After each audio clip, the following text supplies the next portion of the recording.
په یوه موقع یو د شرع عالم راغلو او په عیسی د ازمیښت دپاره دا سوال وکړو استاذه زه داسې څه وکړم چې د ابدي ژوندون وارث شم. عیسی ورته وفرمایل په شریعت کې څه لیکلي دي ته یې څنګه لولې؟ هغه ورته جواب ورکړ د مالک خپل خدای پاک سره په پوره زړه او په پوره ځان او په پوره طاقت او په پوره عقل سره مینه ساتئ او د خپل گاونډي سره د خپل ځان په شان مینه ساتئ. عیسی ورته وفرمایل چې همدغه صحیح جواب دی، دغه شان کوانو ژوندی به اوسئ. خو هغه خپل ځان د صحیح ثابتولو دپاره د عیسی نه تپوس وکړه چې زما ګاونډي څوک دی. عیسی ورته جواب ورکړ چې یو سړی د یروشلم نه یریحو ته روانو چې په لاره ډاکوانو ګیر که، جامې ته وویستې، ویې وهلو او مرګي حال یې پرېښودلو او تېنه لاړل.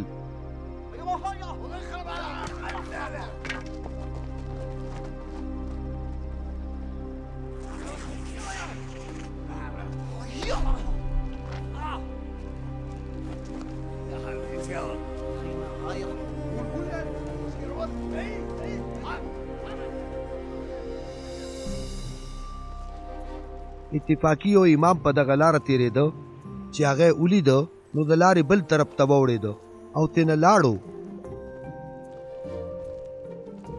همدغه شان یو لیوي هغه ځای ته راغلو او چې هغه ولیده نو بل طرف ته تېنه واوړېده او دی هم په مخه تې لاړو. خو یو سامري مسافر چې هغه له نږدې راغلو او چې هغه ولیده نو زړه یې پرې وسوځېده. هغه ورغلو او داغه زخمونه په تیلو او مې ووینځل او پټۍ پې ولګوله او بیا په خپل څاروي سور کو او یو سرای ته د ځان سره بوتلو. اول ته داغه خدمت وکړو.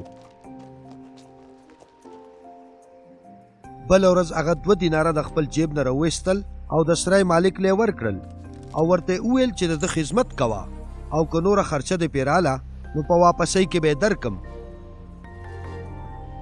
ستاسو څه خیال دی چې په دې دریو واړو کې د هغه سړي رښتینی ګاونډي څوک دی کوم چې غلو وخلی و؟ هغه جواب ورکړ هغه څوک چا چې په هغه رحم وکړو. عیسی ورته وفرمایل لاړ شه او همدغسې کوه لکه چې هغه وکړل.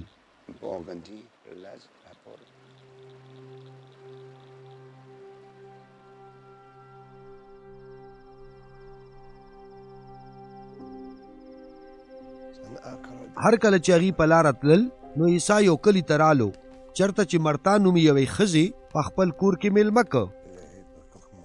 د هغې یوه خوروا چې نوم یې مریم و، هغه د مالک په خپو کې کېناسته او د هغه کلام یې اورېدو.